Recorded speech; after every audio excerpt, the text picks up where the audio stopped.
So let's get started.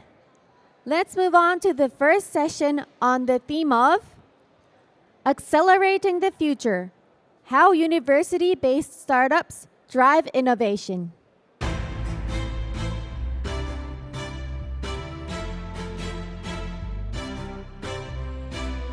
The panelists are Ms. Caroline Winnett, Executive Director of UC Berkeley Skydeck.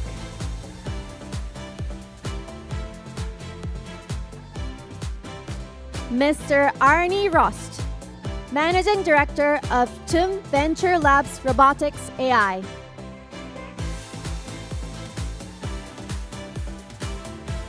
Mr. Liang HENG, Deputy Director of NUS Enterprise.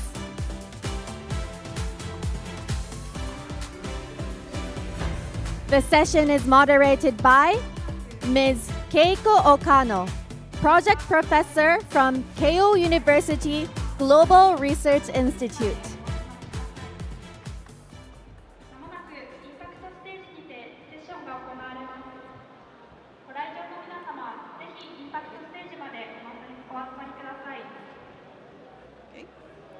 Okay. Hi, everyone. Thank you for joining us here at this session. We have Caroline from Berkeley Skydeck, Arne from TUM Venture Lab, and Liang from Block 71. Now, basically, what you have in front of you is the number one from the United States, Europe, and Southeast Asia. And before we start, let them introduce what their institution comes from, where they are now, and what they are heading to. Caroline, would you start, please? Sure, happy to start. Can you all hear us? It's very noisy here. Okay. All right. Well, hello, konnichiwa. Very happy to be here with my esteemed co-panelists. We're going to talk about startup ecosystems from universities and tell you everything that we've learned. So get ready. Quick overview of what we do at UC Berkeley Skydeck. We are UC Berkeley's startup accelerator and incubator. We're open to any founder from anywhere, not just Berkeley. We have 3 programs. The main program is an accelerator program that provides $200,000 in funding by our dedicated venture fund. We also incubate startups. We have a partner program. In fact, Jetro is our biggest partner, and we have friends from Jetro here, I know. And the most important thing to know is that we are entirely run by UC Berkeley. At the same time, we partner with a private venture fund to invest in our startups, and that fund shares half of the fund profits with campus. So we have a unique way to partner with venture capital. So that is a very quick overview of Berkeley Skydeck. Thank you, Caroline. Arne, please. Yeah, hi. Also from my side, I'm super happy to represent a bit the European perspective here with the TUM Venture Lab. So our venture lab is a joint venture of the Technical University in Munich and the Unternehmertum, which is a 20-year-old entrepreneurship center and currently ranked #1 in Europe. So we stand in the middle between very good, excellent education and science coming out of the Technical University in Munich and the entrepreneurship activities of Unternehmertum. So we call ourselves sciencepreneurs. And our ecosystem stands for deep tech incubation in southern Germany, so in Bavaria. And we offer the full journey, so we are a continuous flow program. Yeah, so we can start with founders directly coming from university and help them build their companies. We're a non-profit organization, a 50-50 daughter of both TUM and Unternehmertum. And we currently support 600 startups and ventures in our ecosystem. And in my venture lab, which is robotics and AI dedicated with some ComTech and IoT, we focus on around about 80 startups and ventures that we currently support. And I'm super happy to be here today and to represent our ecosystem. And yeah, would hand over to my co-panelist. All right, thank you very much. Ohayo gozaimasu. I'm Liang, and I'm from Block 71. Block 71 is part of NUS Enterprise, which is the entrepreneurship and innovation arm for National University of Singapore, based in Singapore. At NUS Enterprise, we cover four main areas. First area is we take care of all the IP patents for the university. The second area is we develop entrepreneurship talent, the students that's studying in NUS.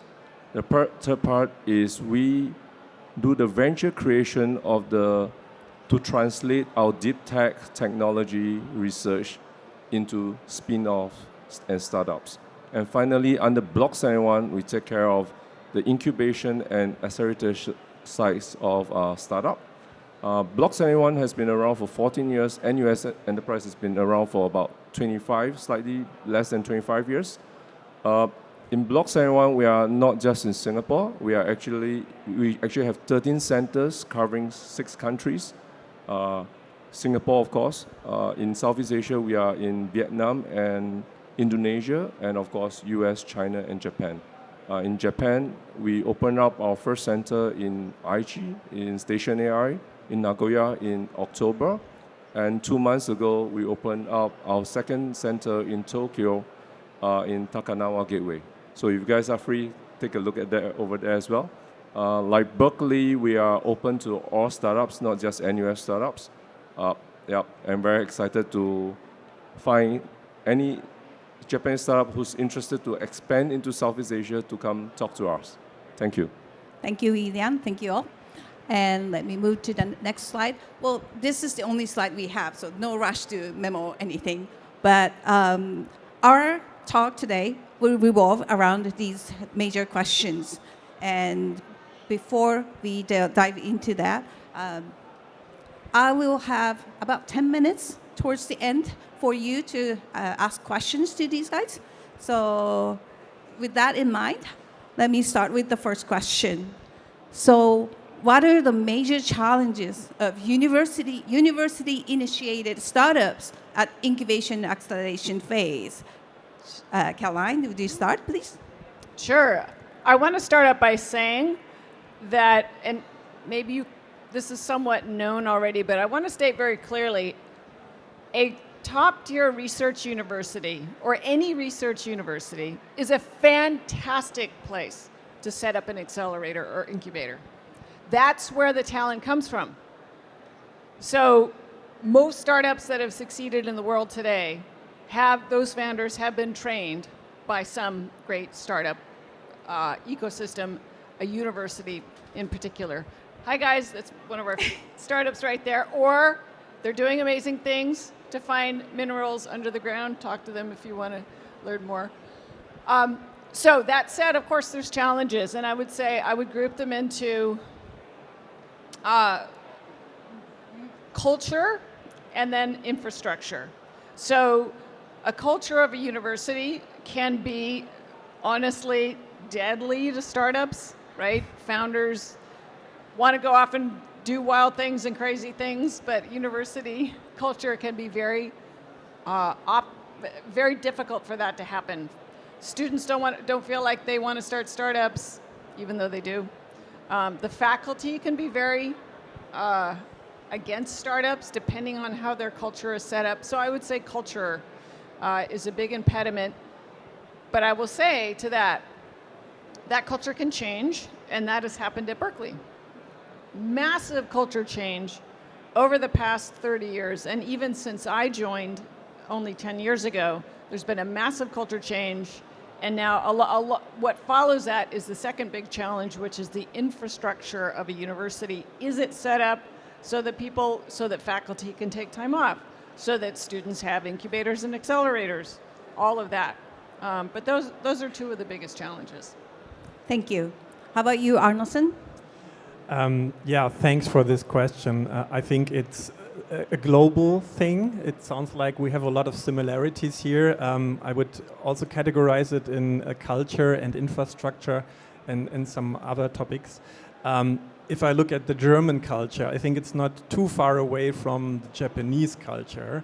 And everything always needs to be in rules and regulations, and that makes it slow. Yeah? And we started from that culture around about 20 years ago, and we had a very good president at that time at the technical university who said, yes, the TUM is very good in research and education, but we're missing a part here. We're not good in entrepreneurship. We're not good in translating these very good technical ideas into actual companies and businesses that can grow. So he started a third pillar that was entrepreneurship. And that brought already a lot of impact. It was the foundation day of the Unternehmertum, which is now ranked #1 entrepreneurship center in Europe, the second year in a row. And this Unternehmertum is now 20 years old. So the first 10 years, and we had a backstage talk about that, were a hard journey. But we can really see that cultural changes can happen, even if you're in a culture that is more looking out for regulations and security. And that was very important to start that journey. After these first 10 years, the TUM and the new president now, they noticed that there's still hurdles. You can only go so far in supporting startups coming out of science because you are originally an education entity and not a business, yeah, and not coming out of the business perspective. So there's also some things that stop you in your journey supporting the startups. So we said there's something missing, and since 4 to 5 years, there's a new component to it, and that is us, the TUM Venture Labs, which is actually a joint venture between an entrepreneurial perspective and a science perspective. And this joint venture is now, within 5 years, it has grown from 0 startups that we support to now 600 startups. And that shows how much impact you can generate if you really try to change culture. And that's what I also want to transpire to the Japanese people. It is possible and to start even in a country that is maybe different to the US, that really embrace risk more. Yeah? And I think what is another part of what are the major challenges of the university-initiated startups, it is a bit that we do not have the problem that our founders are too far away from technology, rather the opposite. Yeah? They are too far away from the customer. Yeah? So in a lot of cases, we have excellent technology. Just as a short side note, you might know that there's in Germany very strong student initiatives around the universities. And at the TUM, the student initiatives, they have won all the challenges that Elon Musk has put out. So the TUM the boring challenge, and so on. So this is all TUM teams winning it, and this is just student teams. You have to imagine if a student team is already winning a challenge like that, what could a startup using that knowledge do and generate? So we work a lot with the student initiatives, and this is one of our superpowers, yeah, that we can build on very strong tech guys here. But on the opposite, we really have to educate them on what it means to be an entrepreneur, to manage a company, to be customer focused. Yeah, so there's one speaking we like to repeat, and that is love the problem, not the solution. Yeah, German engineers love the solution way too much. Yeah, and we always have to tell them, please focus on the customer, focus on the value that you're really adding. Yeah. And that helps a lot, yeah. There's programs from Unternehmertum that we use to tailor that, batch programs that we can throw in, and our continuous flow program supports that. So that's a bit my perspective on that. Thank you very much. And Liang-san, please. First of all, I actually echo what Caroline said about university is a great place for startups.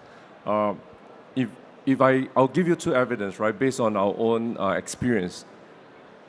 About in 2023, one of the VCs in Southeast Asia made a survey and looked at the top 100 most highly funded startups in Southeast Asia, and they look at the founders and figure out where they study or where they're from, and you see a big part of them is actually graduating from National University of Singapore, NUS, where I came from, right? So it shows that actually. And university is a really great place for founders because you get the talent, you develop the talent. Another evidence I'd like to give is about Block 71. If I look at 15 years ago in Singapore, there's actually no startup ecosystem in Singapore. How it started was actually NUS had a bunch of students who doing startups. We ran out of space. So we went in collaboration with one of the government agency and a corporate and talked to an industry developer who's about to tear down a building. I said, can you lend it to us for 1 year? And we start building the startup ecosystem there. So Block 71 suddenly became the seed of Singapore's startup ecosystem about 14 years ago. So you say it's right. We actually, university is actually a great place where startups can happen. With regards to the key challenges, I think it's quite universal to a certain extent, besides culture and everything. Well, when it comes to culture, like I say, 14 years ago, we didn't know what to do. It's actually 25 years ago, we figured out we have to do something in the new digital economy. We didn't know, Singapore didn't have a digital economy then. What do? NUS started sending students to actually Silicon Valley to work in startups. And when they realized, when they get inspired in Silicon Valley, they came back and started doing their own startup. And that's how our ecosystem started, right? So that's the culture part, because there's a change in mindset. There's a startup way of doing things. Typical challenges, I think I heard my fellow panel speakers say similar stuff. I think number one is founder mindset is very important. Do they have the drive, do they have the scrappiness to work like a startup? I think that's very important. And do they have the right team members? There's a good balance between tech and business. It's not just about tech. Common problem, especially for deep tech founders, they tend to focus on the tech and not necessarily the problem statement. They may have a solution, or they find something very interesting, but it may be solving a problem of one rather than 100, and that does not justify a business. So I think having that balance is very important. It's a very common problem, I think, across the world. Specifically, in the more local issue for Singapore is a very small country. So for us, from day one, market size is an issue for us. So our startups in Singapore always have to look beyond Singapore from the day one. Even though Singapore may be the pilot place where they start, that is never their eventual market, because it's just way too small. So that's our unique problem to be based in Singapore. Yep. Thank you very much. And let me ask if anybody from the audience from university? Anybody? Okay, not as much as I expected, but how about the founders? Or anybody working for the startups? I know, yeah, of course, yes, thank you. So you agree that the culture is important, and also it's pretty much the same across the borders, right? And Berkeley Skydeck its culture is founder-centered, right? So what do you mean by that, founder-centered? And you expressed that the founder mindset is very important. And Arne explained that training the students to become founders, educating them to commercialize the technology is important. So what is it to me? What do you mean by the word founder-centered in your supporting the startups? Yeah, so this middle question about, is it the same across regions? Where your university is massively important. So where is UC Berkeley? We're in Silicon Valley. We couldn't do what we do if Berkeley were located not in Silicon Valley or in the middle of a bunch of nice cornfields and the forest, as some really great research universities are. So the fact that we're in Silicon Valley makes a massive difference. So there's a whole startup culture. Silicon Valley is still by far the biggest startup ecosystem. No other ecosystem even comes close. And there's a lot of great ecosystems that are being built, like Munich and Singapore. but Silicon Valley still has far more investors, far more founders, et cetera, et cetera. So we benefit from being part of that culture. And then I think that the thing that Berkeley did that other universities can do was to be very, very intentional about creating our innovation and entrepreneurship ecosystem. So again, in the 10 years I've been there, things have changed quite a lot. Here's 2 quick numbers to give you a sense. The very first application cycle for Skydeck Batch 1, 50 applications, 50 applications, and we were very pleased. Applications for Batch 20 that just started yesterday at Skydeck, 3,035. So that's a lot more, right? These guys got in super, super competitive, right?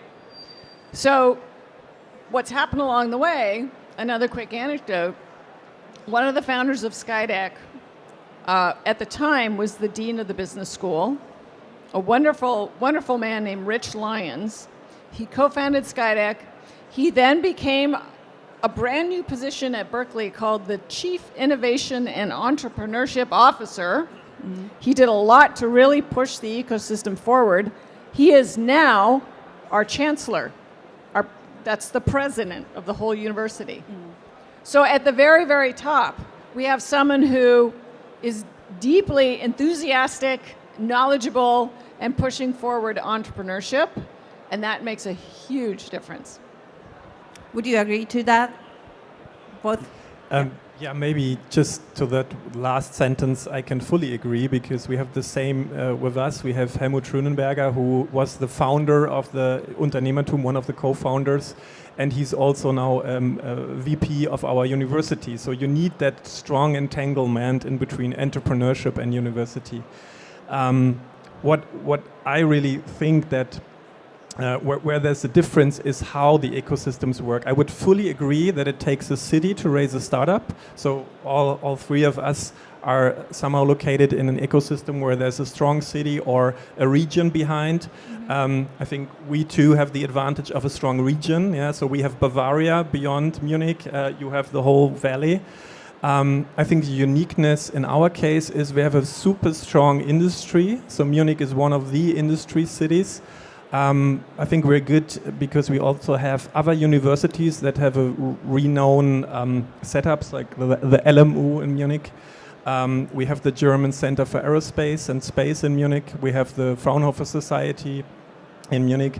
We have a lot of the German headquarters in Munich. We have even the US tech giants. I think 3 or 5 have their headquarters in Munich. So there's a very, very strong industrial base. And this, of course, pays into the human capital pool. So you have a lot of good talent running around, yeah, and very competitively running around because there's so many opportunities. And at the same time, you have good research and educational facilities that throw out, like only TUM has 10,000 people graduating per year. And if you assume like 2% are founders, yeah, or 3, and you tap into that pool, you already have a very strong base to start from. And I think what's also unique to our ecosystem is that we're, for example, not taking shares currently. So we're a program that is, as long as you have a TUM affiliation, it's completely for free. And we offer infrastructure, software, hardware, access to educational batch programs, everything. I think that's quite different to the setup, for example, in UC Berkeley. On the other side, for example, our acceleration is not as strong as in Berkeley. Yeah? So I think every ecosystem has its strengths and weaknesses. Okay. Yeah, we imported our culture from Silicon Valley, as I mentioned earlier. So that's about 25 years ago. But what we've been doing is, because Singapore as an ecosystem, we've been building that for the past 13, 14 years. And if you looked at it, right, we are lucky in the sense that Singapore is a financial hub, especially in Southeast Asia, and we're able to build on that and get VC funding over time, right? And I think that's very important for a lot of startups, right? At some point in time, we started building that when we first didn't have seed funding or A funding. We built that. We don't have B, C, D. We start building those as well. So right now it's maybe not so good globally, but generally funding for the very early stage startup is still there. That, I think, start building all the networks up, and we collaborate a lot with the government. We collaborate a lot with the corporates as well. The president of the university cares a lot about innovations. He wants to position NUS as a top innovation university in Asia, if not the world, right? And we are also of the belief that we want to help, because Singapore is part of Southeast Asia. We are also of the belief that we want to help the rest of the region to develop as well. So we are also trying to work with the rest of the university in the Southeast Asia region to see how we can help them to support this startup ecosystem. Because ultimately, I think high tide rise all ships. So I think that helps for us, right? And that's what we do. Thank you for mentioning spreading your good effect, not just within the country, but also the worldwide. But to do that, you need a bigger power, bigger funding. And what is your relationship to the government, state or national, federal, or beyond? Would you explain that? Well, the best example is actually Block 71, right? Block 71 wouldn't have happened without a university, a government agency, and a corporate. So we started with NUS partnering with Singtel, the biggest telco in Singapore, and the Infocom agency in Singapore to start Block 71. That's how it all started. So that's how this Startup Singapore ecosystem get started in the first place. So I think that's probably the best example of partnership. But beyond that, we are always in constant talk with various government agencies to figure out how they can help the startups better. That's one. We do collaborate with various corporates. Our most recent accelerator program is with Microsoft. It's probably the only Microsoft only APAC AI program in APAC. So we collaborate with Microsoft in that because I guess AI is a major trend right now. We also collaborate with, in Japan, we also collaborate with some of the biggest corporate in Japan as well. So we are launching a new program with TIS, which is a Japanese IT company, to accelerate startups as well. Thank you. Anybody else want to jump in? I'm ready. It's okay.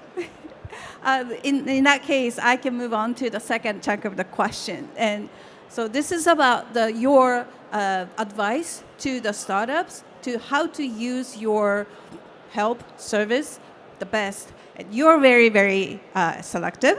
And Arne-san, you're like along the journey style help. So I wonder how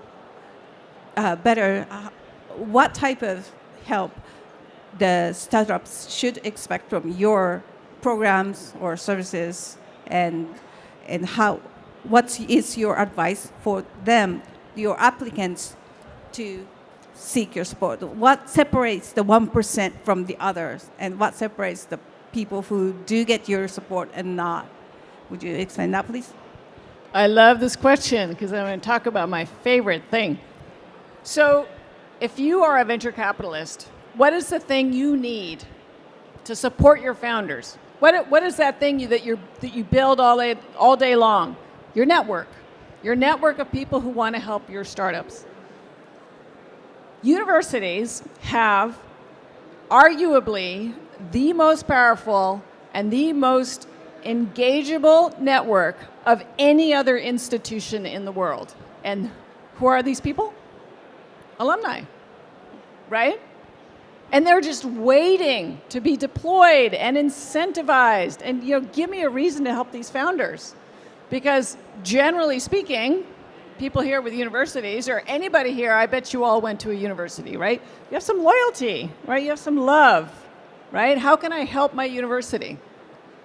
That is a superpower that we have, that any venture capitalist would die to have, and we have it. So UC Berkeley has 550,000 of us alumni around the world. These gentlemen have thousands of people, right, So here's what we did at Berkeley Skydeck that's really unique. To engage this network, we're already interesting, right? A startup that's in our program is already interesting, and alumni already think, oh, if I help this startup, that'll help Berkeley. But here's what we did that's really unique. And I mentioned it earlier. We partner with a dedicated venture fund. That fund is the Berkeley Skydeck Fund. It's a private venture capital fund like any other. But the difference is there's a very nice legal agreement between the fund and UC Berkeley that says the general partner of the fund will donate half the fund profits to Berkeley.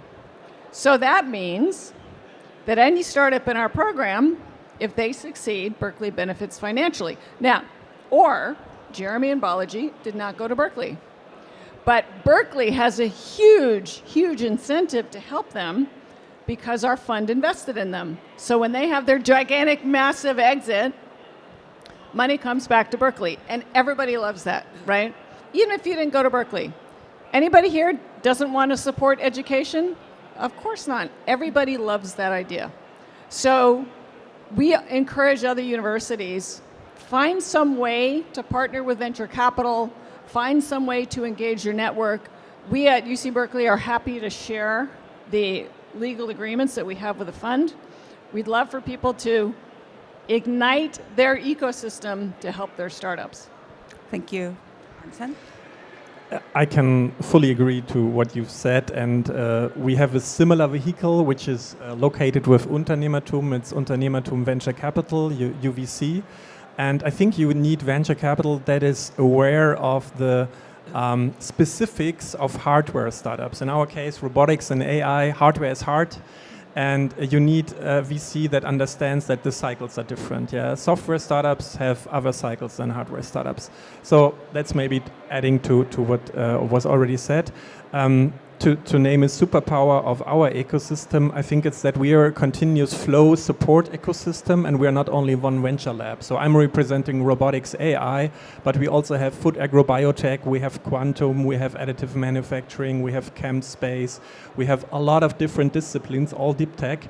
And if you're, for example, a medtech robotics startup, yeah, some Da Vinci robot you want to build, then you come to the Venture Lab Robotics and AI, and you go to the Venture Lab Healthcare, and both support you. So this uniqueness of a matrix-like organization of venture labs that support you, I think, is our superpower. It's similar, it's a network, yeah, and that this network really helps a lot because you always are behind that one lab. There's a huge ecosystem into that vertical, yeah, that really can support you. And I think that is one of the uniquenesses of our system. We have similar batch programs as described in the Unternehmertum, and if you're part of our Venture Lab ecosystem, also these programs are free for you. So you can tap at the right points in your journey into these batch programs, yeah, like Explore, Xpreneurs. You can get the money from UVC. And that is really, I think, a nice orchestration. So this continuous flow guides you through it, basically. It takes your hand until the end. And we always have this joke, like, if you're able to pay an office at Donnersberger Brücke, which is in the center of Munich, yeah, and live there with your startup for 1 or 2 years, you have an up and running sales pipeline, you're ready to be alumni with us, yeah. And then you're in that alumni pool that is so strong, yeah.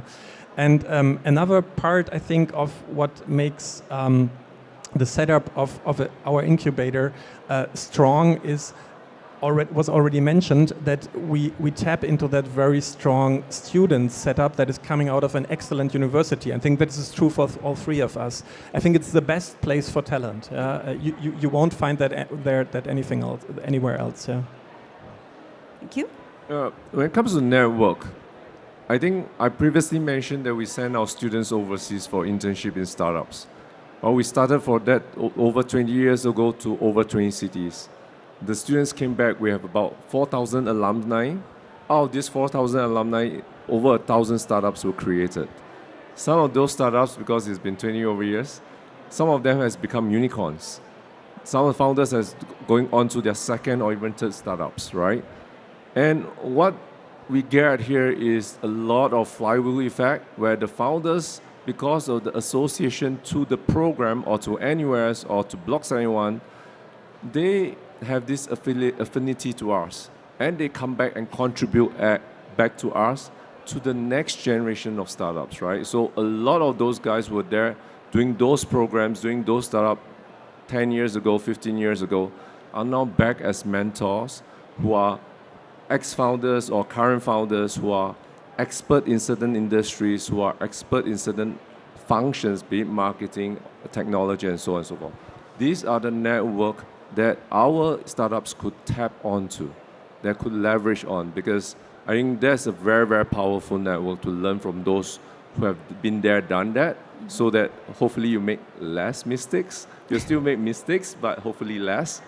Another thing I noticed actually post-COVID is that the advent of the remote working thing. So a lot of Starbucks are doing remote working. I think that's fine, but there's a limit to what remote work could do. So I think for startup to be physically together matters a lot. Like for them to share ideas, for founders to share ideas, to go through the same pain.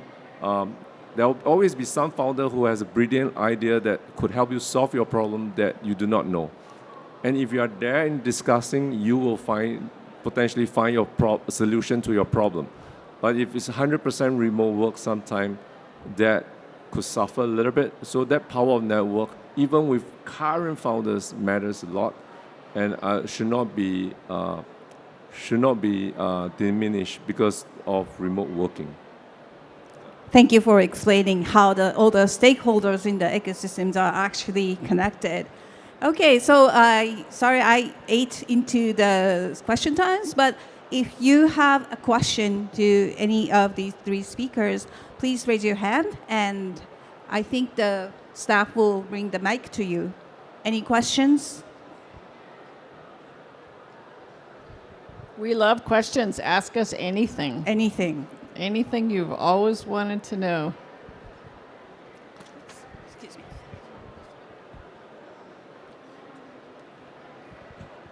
Oh, next one. Anything's fine, right? So the famous Nobel Prize laureate, Dr. Jeffrey Hinton, said that there'll be an AGI and an ASI in 2 years' time. And people in the Western Hemisphere seems to be very rattled with the fact that that's going to take place. That's taking place. And on the other hand, Japanese are more like, I guess, I don't know, I don't represent the Japanese, but I think they're more embracing the situation. Like they like the fact that the robots are going to be around us, and we have this tradition of the famous cartoon called Doraemon, which actually brings future to our, homestead, to our household, and we kind of embrace that kind of culture. So why is there so much antagonization against the AI and robotics from the Western Hemisphere? Does it have to do with the idea of sin and Christianity and supreme God and that sort of stuff? It's going down deep in, to the weeds, but if you could kind of give me some hints there. So if I may take this question, I see that there's differences in the cultures in the Western world regarding robotics and AI, and in the Eastern world, and especially in Japan. I mean, Japan embraces robots and has a very open-minded setup to robots. I think the question for us rather is, since we're speaking for university-based startup incubation ecosystems, what do we see there? And we currently see that the AI component that is added in the last 2 or 3 or 4 years, let's put it 3 years, enhances and hardware and mechatronics offer that was already there for 15 years. Japan was very good in humanoids 15, 20 years ago, but the software and AGI was missing. And these days now we have this coming in. So we're upgrading basically hardware that was already there, to a level where you now really can do something purposeful for it. But be aware, the Gartner hype cycle, and humanoids are currently on the very high point of that hype cycle. So there will be a lot of hard lessons learned, going down through the valley of disillusionment and coming back up in real world use cases that are really purposeful. Yeah? I mean, a lot of people are betting on industry, and I think that's a good bet. Yeah, but there's so many other things where you think like not gonna work, not gonna happen, and yeah, that's the differences you will see. Maybe in Japan there will be cultural adaptations of use cases you will never see in Europe or US. Yeah. Maybe there will be. We don't have a glass ball. So my summary to your question is that yes, there are cultural differences that like change how a technology is adopted, but currently there's a hype, and let's see where this hype leads us to. Yeah. Thank you. There's another gentleman raising hand over here.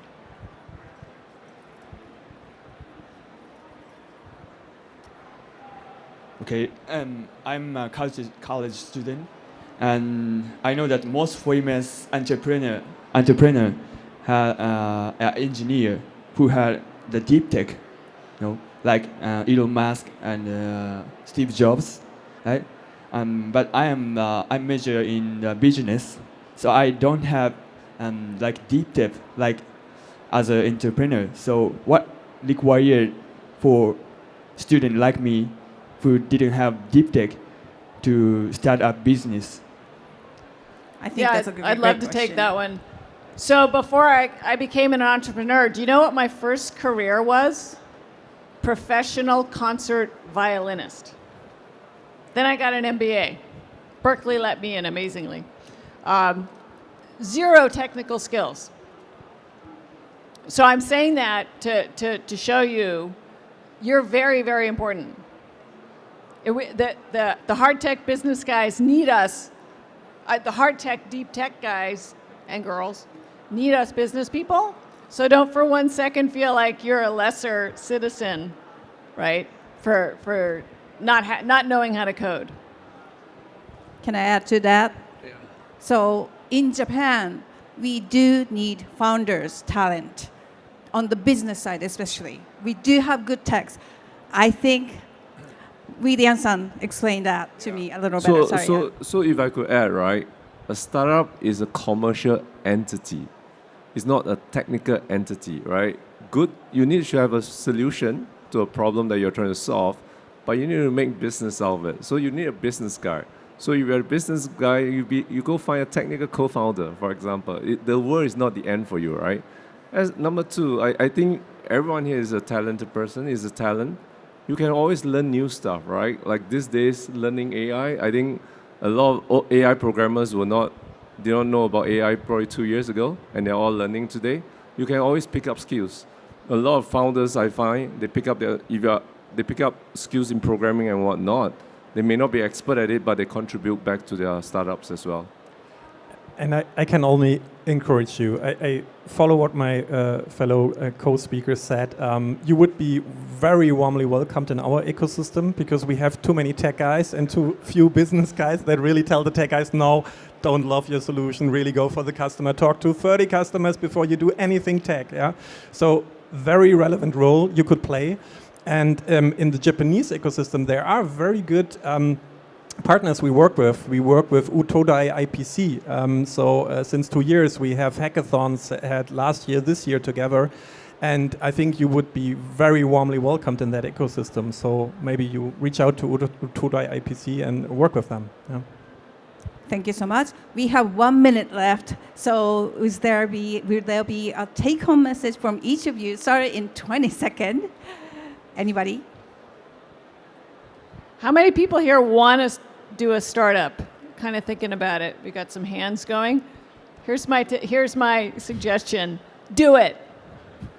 Do it and figure out what your superpower network is, your university, whatever, and tap into that. Thank you. I'll jump on that. And I've always seen the most successful startups are carried by people who burn for their idea. And if you burn for an idea and sit in a boring corporate, please go for your idea and leave your corporate. Really do it. Just take the guts. Thank you. I'll do a little bit of self-promotion. So if there's any Japanese startups here who are interested to expand to Southeast Asia, we now have 2 centers in Japan to help you there. One in Tokyo in Takanawa Gateway and one in Aichi Prefecture in Nagoya at Station AI. please reach out to my Block 71 Japan counterparts, and they're more than happy to talk to you guys. Thank you. Thank you so much. So this concludes our session today. Thank you so much for joining us, and thank you, the panelists, and thank you so much. Thank you very much. Thank you very much. Everyone, please give a round of applause to all the speakers.